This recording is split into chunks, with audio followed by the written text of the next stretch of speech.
కట్టుకున్నవాడి వేధింపులు తాళలేక భార్య అతడి నుంచి దూరంగా ఉంటుంది. కుమారుడి బాగోగులు చూసుకుంటూ కూలి పనులు చేస్తూ ఒంటరిగా జీవిస్తుంది. ఇటీవల కొంత పొలాన్ని అవసరాల నిమిత్తం అమ్మి డబ్బు చేతబట్టింది. ఆపదలో ఉన్నాను, నా గురించి నీకు తప్ప ఇంకెవరికి తెలుసంటూ ఆ వ్యక్తి ఆమెను అప్పుగా డబ్బు అడిగాడు. తెలిసినవాడు, పైగా కావాల్సినవాడు, కట్టుకున్నవాడు కాదనుకున్నా ఇతనైనా కష్టకాలంలో తనకి అండగా ఉంటాడని భావించింది. అడిగినంత డబ్బు ముట్టజెప్పి అతన్ని కష్టం నుంచి గట్టెక్కించింది. అదే ఆమె పాలిట శాపమైంది. డబ్బు తిరిగి అడిగిన పాపానికి అతనేం చేశాడు? ఎలాంటి దారుణానికి ఒడిగట్టాడు?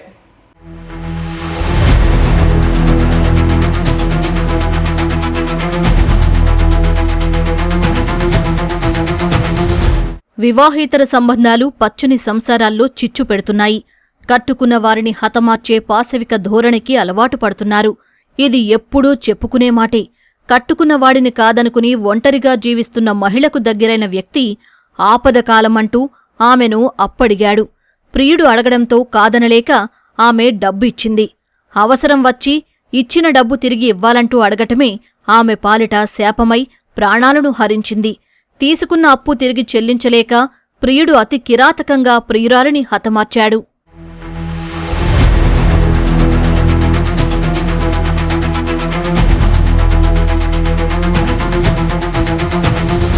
నాగర్ కర్నూలు జిల్లా తెలకపల్లి మండలం రాకొండకు చెందిన నాగి బంగారమ్మ భర్తతో విభేదాల కారణంగా విడిపోయి తన కుమారుడితో పుట్టింట్లోనే ఉంటుంది.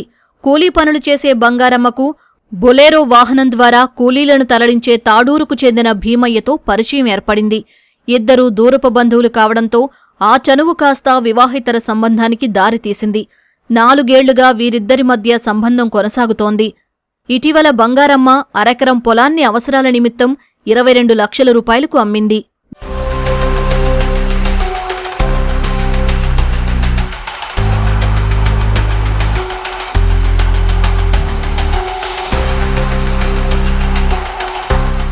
భీమయ్య 3 ఏళ్ల కిందట బొలేరో వాహనం కొనుగోలు చేశాడు. దానికి సంబంధించిన కిస్తీలు, ఇతరత్ర అవసరాలకు కొంత డబ్బు అవసరమైంది. ఈ క్రమంలోనే బంగారమ్మ వద్ద డబ్బులున్న విషయం తెలుసుకున్న భీమయ్య ఆమెను డబ్బులడిగాడు. ఇద్దరి మధ్య సఖ్యత ఉండడంతో అడిగిన వెంటనే బంగారమ్మ మరో మాట మాట్లాడకుండా అతనికి అప్పు ఇచ్చింది. కొంతకాలం అంతా బాగానే సాగినా కుమారుడి చదువుల కోసం బంగారమ్మకు డబ్బు అవసరం పడింది. దీంతో తానిచ్చిన డబ్బులు తిరిగి ఇవ్వాలంటూ భీమయ్యను అడిగింది. ఆమె అడిగినప్పుడల్లా రేపు మాపు అంటూ అతను సమాధానం దాటవేసేవాడు.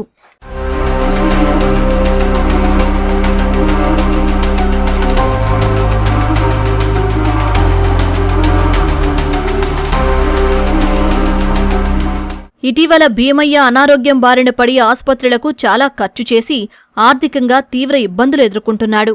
మరోవైపు తన అప్పు చెల్లించమంటూ బంగారమ్మ ఒత్తిడి చేసింది. ఆమెకు డబ్బులిచ్చే అవకాశం లేని భీమయ్య ఎలాగైనా ఈ గండం గట్టెక్కాలనుకున్నాడు. అప్పుల బాధ నుంచి తప్పించుకునేందుకు బంగారమ్మని హతమార్చాలని పథకం వేశాడు. డబ్బులిస్తానంటూ బంగారమ్మను తన పొలం వద్దకు పిలిచిన భీమయ్య అక్కడ ఆమెతో గొడవపడ్డాడు. అప్పటికే ఆమెను చంపేందుకు పథకం వేసిన అతను ఇదే అదునుగా భావించి తన వాహనంతో ఢీకొట్టి ఆమెను గాయపరిచాడు. కోపంలో క్రూరుడిగా మారిన అతను కిందపడిన ఆమెపైనుంచి 2 సార్లు వాహనాన్ని నడిపించాడు. ఆమె మృతి చెందినట్లు నిర్ధారించుకుని అక్కడ్నుంచి పరారయ్యాడు.